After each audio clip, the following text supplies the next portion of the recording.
जिसकी वजह से जब वो मुंजर निकालता है तो वो मुंजर खाली होती है। और ये मुंजर पहले बाकी जो होती है धान की फसल उससे पहले मुंजर ये निकल आती है। गोब पे आने से पहले बुरान के साथ फंगस की कोई भी स्प्रे करें और उसके साथ जो है बुरान की।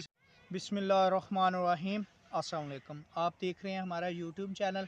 आज की इस वीडियो में मैं आपको धान की फसल के बारे में बताऊंगा कि धान की फसल में जो सफ़ेद मुंजरे निकलने का इशू आता है, इसका इलाज क्या है, इसकी वजह क्या होती है, और अगर निकल आए तो इसका क्या इलाज कर सकते हैं हम, या इलाज पॉसिबल है नहीं पॉसिबल, इसके बारे में आज डिटेल के साथ आपको बताएंगे।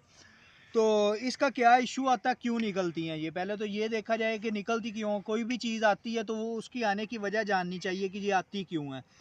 तो इसकी जो है वो दो तीन रीज़न होती हैं जो सफ़ेद मुंजर आने का है। ये देख लें धान की फसल खड़ी है और इसमें भी ये ना बीच में इशू है जो है हाली मुंजरों का। तो ये इसमें क्यों है ये भी इंशाल्लाह आपको बताऊंगा मैं कि क्यों इसमें क्यों आया। तो सफ़ेद मुंजरे निकलने की वजह ये होती है सबसे पहली कि जो पत्ता लपेट या तने की सूंडी आती है ना, उसका अगर तो इलाज हो जाए तो ठीक है। अगर स्प्रे वगैरह आप नहीं करते तो वो तने में चली जाती है और तने की जो नीचे से होती है उसे खोल को काट देती है। वो ठीक से वो उसे खाद वगैरह या पानी वगैरह खुराक वगैरह नहीं पहुंच सकती, जिसकी वजह से जब वो मुंजर निकालता है तो वो मुंजर खाली होती है।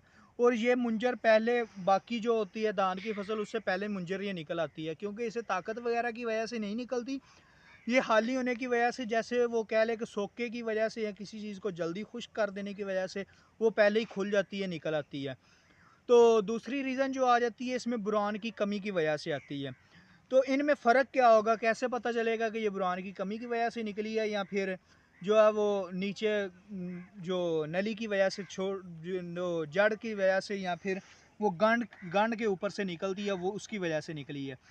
तो इसकी जो हम जज करेंगे वो देखेंगे कि जो गंड होती है मेन, जो नली के ऊपर गंड गंड के ऊपर जो है वो सिट्टा शुरू होता है। गांडी उसे कहते हैं जो एक स्टेप आता है ऊपर, बड की तरह स्टेप आता है, उसके ऊपर जो है वो मुंजर होती है, जिस पत्ते में लपेटी होती है उसके नीचे जहाँ पे पत्ता वो जुड़ा होता है। तो उससे अगर वो निकलती है तो वो उसका जो इशू है वो उसका गंड की वजह से इशू है। वो नीचे वो सूंडी का इशू आएगा अगर वो गंड की ऊपर से निकलेगी या नली के नीचे से ही वो खुश्क आएगी, ड्राई आएगी, तो वो उसका पत्ता लपेट का या फिर किसी भी तने की सूंडी का इशू होगा। अगर वैसे वो गंड के अलावा पहले मुंजर ठीक है, नीचे से पौधा ठीक है, ऊपर से मुंजर अकेली निकल रही है, तो वो बुरान की कमी की बुरान की डेफिशिएंसी की वजह से भी वो सफ़ेद मुंजर निकलती है। तीसरा जो है वो फंगस वगैरह की इशू से जो है वो सफ़ेद मुंजर उसकी वजह से भी निकलती है या बन जाती है। बनती कैसी है कि फंगस वगैरह आती है तो पोलन वगैरह मर जाते हैं, गिर जाते हैं, तो उसकी वजह से भी मुंजर जो है वो खाली और सफ़ेद हो जाती है। तो मेन ये जो है वो फंगस की वजह से या फिर बुरान की डेफिशिएंसी या तने की सूंडी की वजह से, तने की सूंडी और बुरान की डेफिशिएंसी की वजह से ये ज़्यादा इशू आता है। तो इसका इलाज क्या है, इसका इलाज यही है कि पहले ज़हरे वगैरह जो है कंप्लीट डाली जाए। कायनात है, अगर आपकी मुंजी पुरानी कोई भी वैरायटी है तो उसे आप दो ज़हरे जो है वो लाजमी डालें। तो 1509 को भी अब पहले तो एक ही कहा जाता था, अभी भी एक ही आप डाल लें और साथ में कोई भी कोराजन वगैरह या कोई भी ऐसी स्प्रे की जाए जो जहर का भी असर रखे। तो इसके अलावा एक तो ये तने की सूंडी वगैरह की इशू को ख़त्म कर देगा। दूसरी हमारी वजह से बुरान की डेफिशिएंसी, गोब पे आने से पहले बुरान के साथ फंगस की कोई भी स्प्रे करें और उसके साथ जो है बुरान की स्प्रे ऐड कर दें।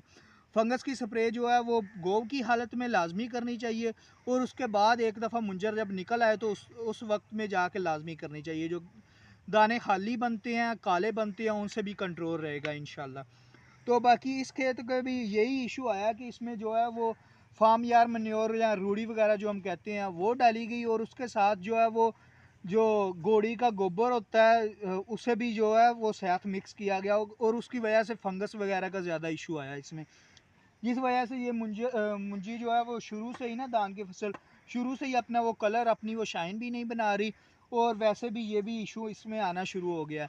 इसमें स्प्रे वगैरह का भी इतना वो नहीं आया, पहले पत्ता लपेट जब आई तो उसके बाद बारिशें शुरू होगी, ना स्प्रे की ना इसको इतनी ज़रूरत आई, लेकिन उसका इसमें ज़्यादा इशू नहीं आया। इसमें ज़्यादा इशू उससे फंगस का है। तो इंशाल्लाह स्प्रे की है, उम्मीद है कि अब आगे कंट्रोल रहेगी। अगर आपको भी कोई भी ऐसी मज़ीद मालूमात लेनी हो या कोई भी बात पूछनी हो धान की फसल के बारे में, किसी भी फसल के बारे में, तो आप कमेंट में पूछ सकते हैं। Thank you.